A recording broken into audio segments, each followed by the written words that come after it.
nação São Paulina ligada aqui no canal Soberano FC 24 Horas. Aqui quem fala é o Matheus e estamos de volta com mais um vídeo trazendo todas as informações do Tricolor do Morumbi. Hoje a gente vai falar sobre a partida de domingo contra o Mirassol e o desempenho preocupante do time, a questão física dos jogadores e o pedido do Luciano que assusta o torcedor.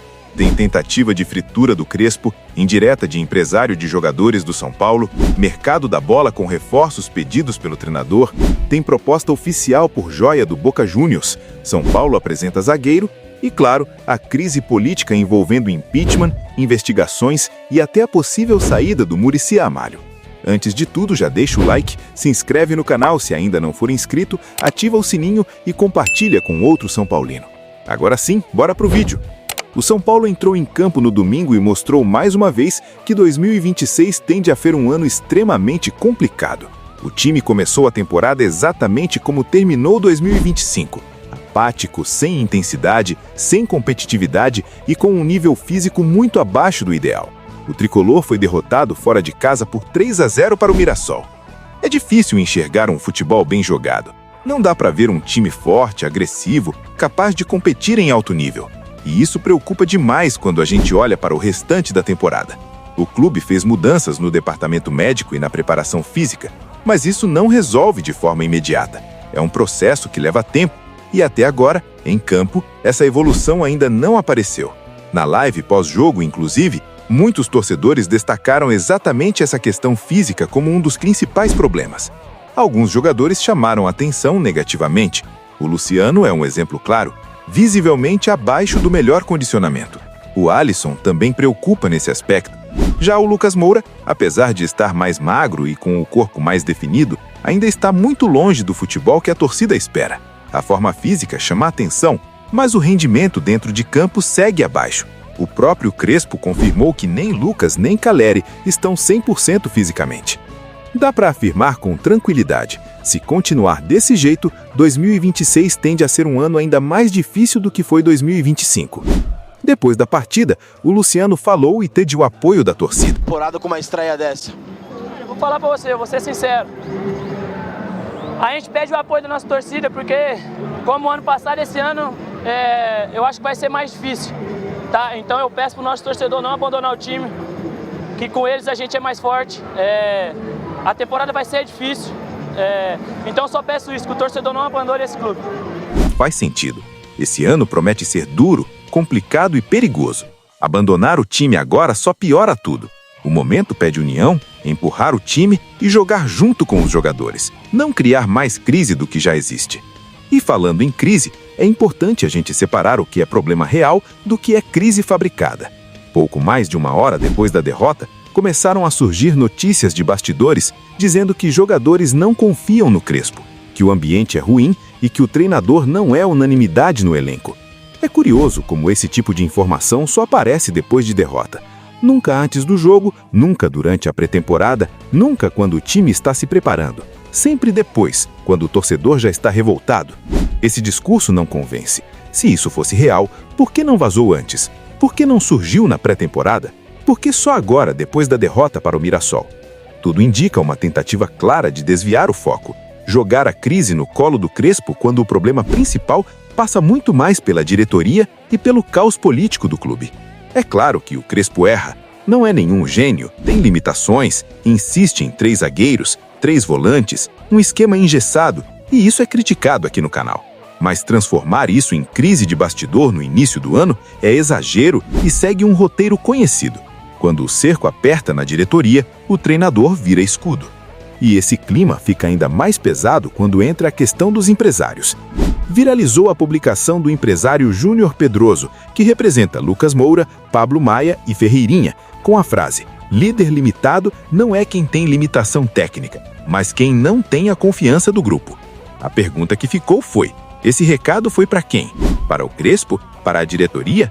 O fato é que não é momento para isso. Não é hora de empresários soltar indireta em rede social e levantar suspeita no meio de uma crise política gigantesca.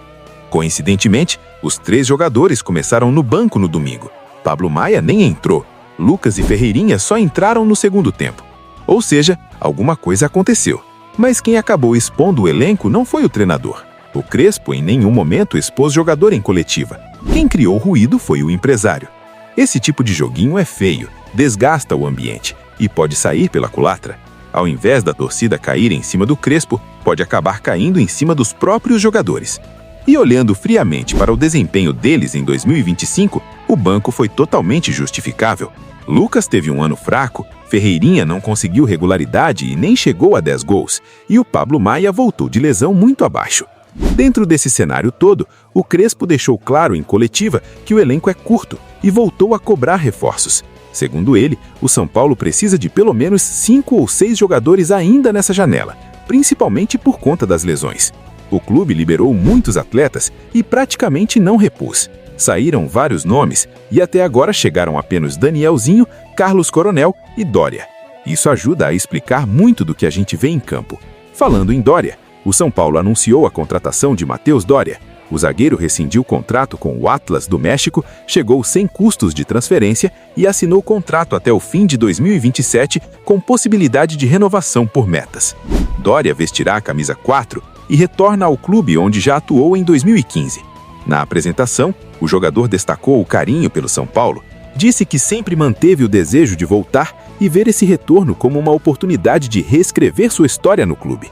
Internamente, a diretoria vê a contratação como uma aposta de baixo risco financeiro.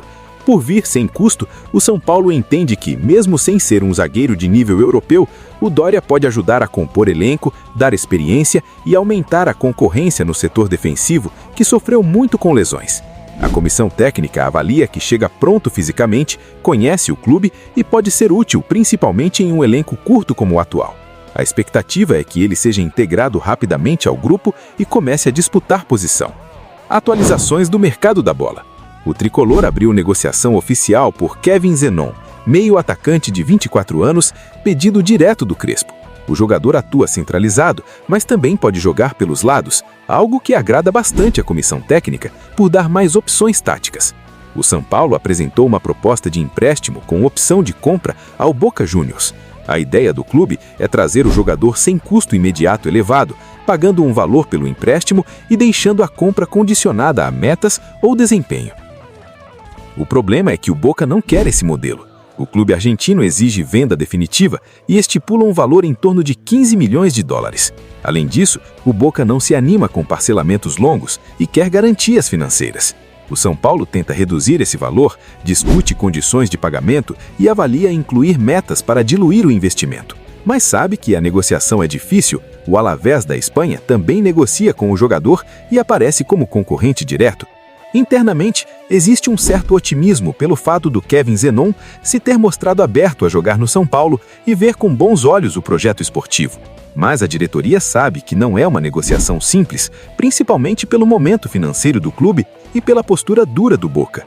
Mesmo assim, a busca por um meia virou prioridade absoluta após a saída do Rodriguinho e a aposentadoria do Oscar. O São Paulo entende que precisa de alguém com esse perfil para tentar organizar minimamente o time. Negociar não é fechar, mas o fato de ter proposta oficial mostra que o clube está pelo menos se movimentando. Agora entrando na parte política. Um grupo de sócios e conselheiros do São Paulo entrou na justiça para contestar decisões do presidente do Conselho Deliberativo, Oten Aires, relacionadas ao processo de impeachment do Casares. O principal ponto da ação é o quórum exigido para a votação. Hoje, a interpretação adotada exige cerca de 192 votos entre os 255 conselheiros. Os conselheiros que recorreram à justiça defendem que o número correto seja de 171, equivalente a 2/3, o que tornaria o processo mais viável dentro do que eles entendem como leitura correta do Estatuto. Outro pedido importante é a liberação do voto online ou híbrido. Atualmente, a votação está prevista para ser exclusivamente presencial e secreta, o que pode impedir a participação de conselheiros que estão fora da cidade ou do país. O argumento é que isso limita a representatividade num momento decisivo para o futuro do clube. Esse movimento mostra o tamanho da crise política. Parte do conselho já rompeu com o Casares, e a judicialização indica que o conflito deixou de ser apenas interno. Se a justiça aceitar esses pedidos, o cenário da votação pode mudar completamente. O Casares perdeu apoio importante no conselho. Conselheiros deixaram sua base e já declararam voto pela queda de Casares. Se o impeachment passar, Henry Macis Jr. assume interinamente. Agora falando da matéria exibida pelo Fantástico, que caiu como uma bomba no São Paulo. A reportagem trouxe informações inéditas envolvendo Nelson Marques, ex-diretor adjunto do clube, que já vinha sendo citado em investigações internas e agora entrou de vez no radar da Polícia Civil. Segundo a matéria, Nelson abriu cerca de 15 empresas, muitas delas registradas em shopping centers, durante o período em que fazia parte da diretoria do São Paulo. Esse movimento levantou suspeitas e acelerou as investigações sobre possíveis desvios de dinheiro dentro do clube.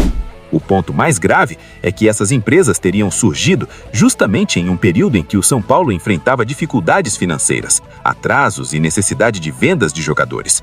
A polícia agora tenta entender a origem dos recursos, se há ligação direta com contratos, intermediários ou decisões administrativas tomadas dentro do clube.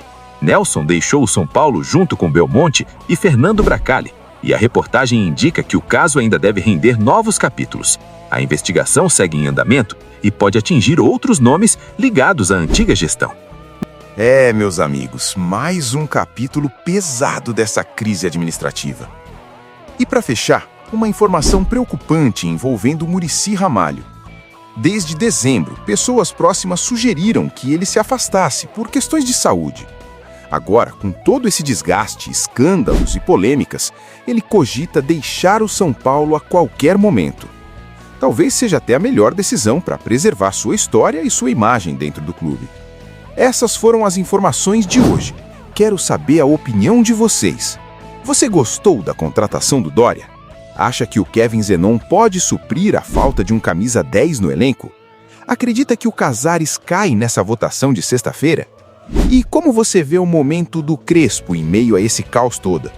Deixa tudo aí nos comentários, participa do debate. Se gostou, curte, se inscreve aí e fortalece o canal. Forte abraço, tamo junto e como sempre, vamos São Paulo!